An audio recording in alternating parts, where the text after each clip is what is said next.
তোমরা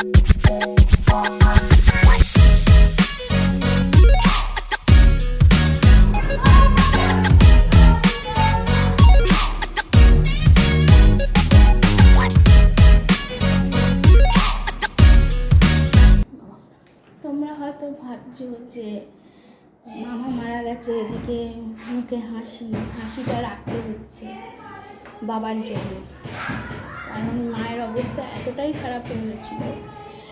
আর তাকে ডিটেইলি আমি তো ওখানে মাকে দেখার পর মানে আমি নিজেকে আর সামলাতে পারি না।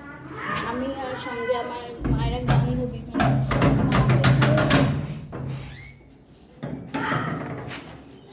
মাকে পুরো নিজের মায়ের মতো ভাবে, তার মা নাকি অনেকটা আমার মায়ের মতো দেখতে। সে শুদ্ধ কাঁদছে, আমরা আইসিইউর বাইরে কান্নাকাটি করছি।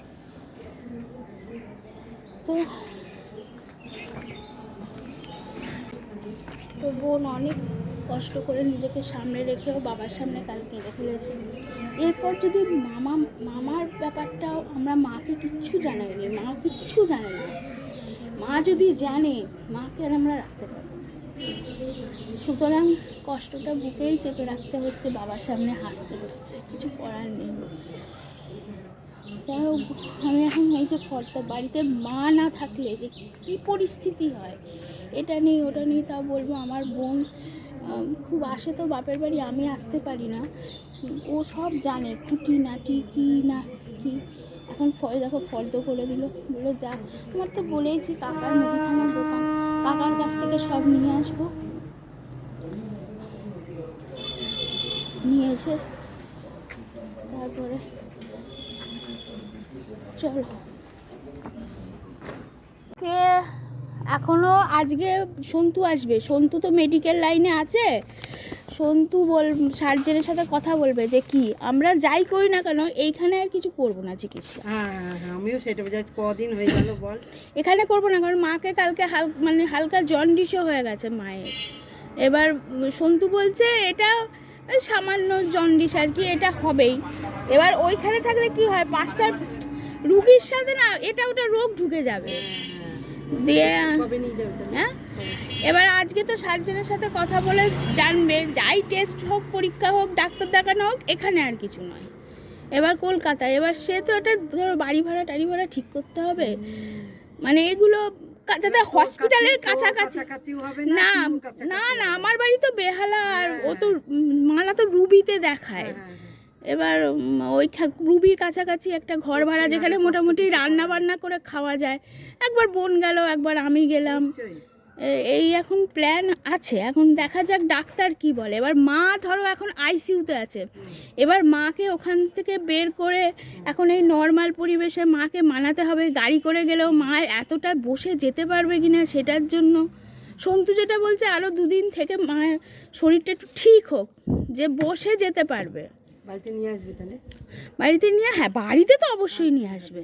আমিও সেটাই বলছি, কালকে আমার একটা জরুরি ফোন এসে গেল। ব্যাস। Hello, good morning, welcome to my channel সুচিস্মিতার লাইফস্টাইল। আরও একটা নতুন ব্লগে তোমাদের স্বাগত জানাই। সবাই কেমন আছো? আশা করি সবাই ভালো আছো। আমি ভালো নেই, কারণ তোমরা সবটাই জানো, তোমাদের আমি কদিন ধরেই বলে যাচ্ছি। তো মা তো অসুস্থ, মা এখনও আইসিইউতে আছে। আজকে সার্জনের সাথে কথা বলবে, তারপর ডিসিশান হবে। আর এই ফাঁকে মামাও চলে গেল, মামাকে শেষ জায়গাটুকু দেখতে পারলাম না। দিদা দাদু সবাই চলে গেছে, প্রায় 6-7 বছর হয়ে গেছে। আর ফ্যানের আওয়াজটা আসছে, কিছু মনে করো না, কারণ প্রচণ্ড গরম, ফ্যান না চালিয়ে থাকতে পারছি না। কালকে তো হসপিটালে গিয়েছিলাম, আমি কোনো রকম ভিডিও করিনি। কালকে বিকেলবেলা বাবার মুখে শুনলাম যে মা ভালো আছে, আর একটু নয়েজ আসছে, চেঁচামেচি আসছে, বাড়িতে বাচ্চা কাচ্চা, তো একটু ইগনোর করো। আর হলো এই দরজাটা বন্ধ কর না। আমার ছেলে এত জ্বালাচ্ছে, মানে আমি যে সহ্য করতে পারছি না। আগে তো এরকম পরিস্থিতি, তার মধ্যে যদি বাচ্চার জ্বালাতন হয়, বোন সকাল থেকে অনেক রান্না বান্না করেছে। আসলে বোন প্রায় ধরো 1 মাস 15 দিন বাপের বাড়ি আসা যাওয়া করে, মানে মা বাবা কীরকম খায় বা কীরকম কী সব কিছু আমার বোন জানে, যেটা আমি আমার শ্বশুরবাড়ির তরফে জানি যে কীরকম খাওয়া দাওয়া, মা বাবা এখন কীরকম খায় আমি 9 মাসে 6 মাসে আসি। তো যাই হোক, বোন সমস্ত রান্নাবান্না করে গেছে। আমি খালি শাকটা করবো, ওটা আর বোন টাইম পাইনি কারণ অনেক রান্না করেছে। তো চলো এখন পাউরুটি স্যান্ডউইচ নিয়ে বসে পড়েছি, খেতে হবে, জীবনে এগিয়ে যেতে হবে। আর আমাদের বললাম যে আমার বর গিয়েছিল কালকে, গিয়ে মামার শেষকৃত্য অবধি ছিল আর কি শ্মশানে। তো যাই হোক, ভালো লাগলো যে আমার সাথে যাই ব্যবহার করুক না কেন, অন্তত আমার বাপের বাড়ির দিকের সাথে তো ও গেছে, ও যেহেতু কলকাতাতেই থাকে, গেছে সেখানে শেষ অবধি থেকেছে, এটা আমার শুনে খুব ভালো লাগলো। শ্রদ্ধাও তার প্রতি আমার বেড়ে গেল, আমার সাথে যা খুশি করুক। তো যাই হোক, চলো খেয়ে দিয়ে নিই, তারপর আবার পরে তোমাদের সাথে কথা হচ্ছে। তো বোন তো অনেক রান্না বান্না করেছে, আমি তোমাদের দেখাচ্ছি। এবারে দেখো এই শাক আর এই উচ্ছেটা বোন বললো দিদি তুই করে রাখতে পারবি, না হলে আমি এসে করব। এই যে এইটা আমি কালকে করেছিলাম তরকারিটা, জানি না বাবার ভালো লাগেনি। এই দেখো পটল পোস্ত করেছে, ঝাল দিয়ে করেছে, পোস্ত না। আর এইটা সর্ষে পোস্ত দিয়ে মাছ দিয়ে করেছে। তারপরে দেখো ভেন্ডি পোস্ত করেছে। কখন থেকে ও রান্না করছে কে জানে, আমি তো ঘুমিয়ে পড়েছিলাম। তা মানে ঘুম ভেঙে মানে ছেলের কান্নাতে ছেলের খিদে পেয়েছে, এবার 2টো না 2:30টার সময় ঘুম ভেঙে গেছে। তারপরে ওকে খেতে টেতে দিয়ে আমি শুয়েছি, দিয়ে আবার 7টা বেজে গেছে। ও সব করেছে, কেটে কুটে সমস্ত কিছু। আর আমি এখন শাকটা বসাই, আর ওরা এরকম রোদে তেতে পুরো আসবে। আমি বললাম আমি তো শরবত করে রাখবো, অনেক লেবু আছে ফ্রিজে, তো সব কিছু করে নিই আবার তোমাদের সামনে আসছি। আর একটু আগেই মায়ের সাথে কথা হলো। মায়ের শরীরটা আমার মনে হচ্ছে না এখনও ভালো, কারণ গলাটা খুবই মনে হচ্ছে কথা বলতে পারছে না, ধর করছে। তো সকালের পর থেকে আর ভিডিও করিনি, কারণ তারপরে বাবা এলো শরবত করে রেখেছিলাম, সবাইকে দিলাম, মায়ের খবর নিচ্ছিলাম। তো হঠাৎ করে শুনলাম মাকে আজকে ছেড়ে দেবে, তো মনটা খুব ভালো হয়ে গেছিলো। কিন্তু পরক্ষণেই শুনলাম যে না, কারণ বুঝতেই পারছো তোমরা কেউ না কেউ কখনো না কখনো সময় প্রাইভেট হসপিটালে ভর্তি হয়েছো, আর সেখানে কীরকম হ্যারাসমেন্ট করে তোমরা জানো। যতক্ষণ না যদি জানে যে তোমার মেডিক্লেম আছে, তাহলে তো তোমাকে আর। তবে সত্যি কথা বলছি, সকালেও মায়ের সাথে কথা বলেছি। আমার বোন যখনই যাচ্ছে, আমি কালকেই আমার বোনকে বলেছি যে দেখ আমি না হসপিটালটা ফেস করতে পারি না। মানে কালকে যখন মাকে দেখলাম, আমার একদম ভালো লাগেনি। মা এরম করে শুয়েছিল, আর ঠোঁটগুলো শুকিয়ে গেছে, চোখের পাতাগুলো এই ফোলা বিভৎস, দেখেই তো হয়ে গেছে। আর তারপরে না একটা জায়গায় বসেছিলাম, সেখানে দেখছি একজন এলো, তার পায়ের এই যে পাতাও দুটো নেই, মানে কোনো অ্যাক্সিডেন্ট হয়েছে বা কিছু হয়েছে। এসে করে নিয়ে এসে বসালো। আমার দেখে এত শরীর খারাপ করছে, তাও নয় ঠিক আছে চলো অন্যদিকে মুখ ঘুরিয়ে বসে আছি। আবার দেখি একদল এলো, কি কান্নাকাটি করছে, হাউ মাউ, মানে কি বলবো আর কি। ওইসব দেখে আমি কালকেই বোনকে বলেছি যে আমাকে আর যেতে বলিস না। আমি সত্যি হসপিটাল ফেস করতে পারি না, মানে আমি এগুলো নিতে পারি না, মেন্টাল ভীষণ ডিস্টার্ব হয়। হসপিটাল বলো বা নার্সিংহোম বলো, জায়গাটা খুব খারাপ, খুবই খারাপ।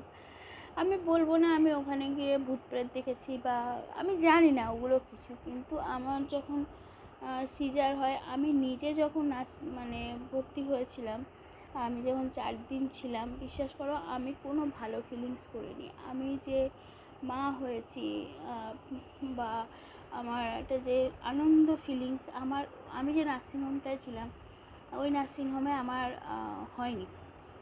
পরে ওই নার্সিংহোমের আমি অনেক কিছু শুনতে পেরেছি যে ওই নার্সিংহোমে এরকম মা হতে গিয়ে মারা গেছে। এমনও শুনতে পেয়েছি আমি যে বেডটাতে ছিলাম সেটাতেও দুজন। যাই হোক, তো আমি আমি যে নার্সিংহোমটা ছিলাম না, তোমার যদি তার ওয়াশরুমটায় যেতে, খুব বাজে ফিলিংস এগুলো। আমি বলবো না আমি কাউকে দেখেছি, না, সেসব আমি কিচ্ছু দেখিনি, বাট ফিলিংসটা খুব বাজে। আর যে কদিন আমি ছিলাম আমি একটা দিনও ভালো কিছু স্বপ্ন দেখিনি। আমি কিন্তু প্রচুর স্বপ্ন দেখিনি, বাট খুব খারাপ স্বপ্ন দেখেছি, খুব খারাপ স্বপ্ন, ভয়ের স্বপ্ন। যাই হোক, এখন আমার মা মোটামুটি ভালো আছে। মায়ের সাথে এখনই ফোনে কথা হলো, একটু শান্তি। আর মা যখন জানতে পারবে মামা নেই, আমি জানি না ওই ধাক্কাটা কী করে নেব। আর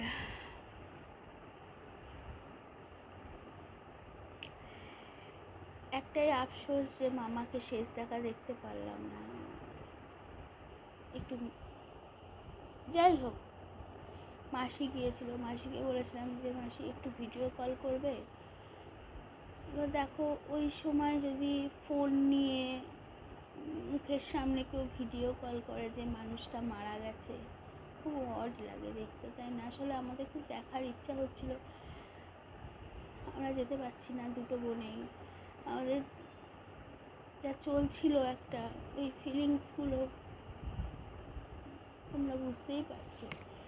তো আমার বর ছিল, তোমাদের আগেই বললাম, তো সে নানা কাজে ব্যস্ত ছিল, ফোন ধরছিল না। আজকে আমার বর আমার হোয়াটসঅ্যাপে একটা ছবি পাঠালো, ছবিটা আমি ইউটিউবে পোস্ট করেছি। সারা জীবন থেকে যাক, শরীরটা তো পুরো ছাই হয়ে গেছে। এই মানুষটা যে আমার লাইফে ছিল সেটা থাক। জানি না, কলকাতায় গিয়ে যদি আমি একবার রিকোয়েস্ট করব আমার বরকে যে একটু নিয়ে যাবে, তাহলে গিয়ে একটু মামার বাড়িতে ঘুরে আসবো। মামি আছে, মামার ছেলের বউ আছে, জানো মামার ছেলের বউ প্রেগনেন্ট। মামা শুনে গেল, দেখে যেতে পারলো না, কি হলো না ইচ্ছে আছে যাওয়ার, বাট ওই বাচ্চা কাচ্চা নিয়ে তো আমি বেহালায় থাকলেও আমি যেতে পারতাম না, কারণ ছেলেকে কোথায় রাখতাম। তো এইসব নিয়েই চলছে। আমার খুব কষ্ট পাচ্ছিল, খুব। একটা কিডনির প্রবলেম, যেন ডায়ালিসিস চললে কি হয়। যাই হোক, কষ্টর থেকে মুক্তি পেয়ে গেল। এখানেই থাকুক, ভালো থাকুক, এটাই আমরা সবসময় বলছি।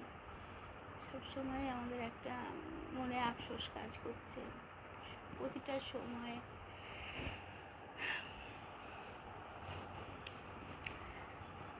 চলো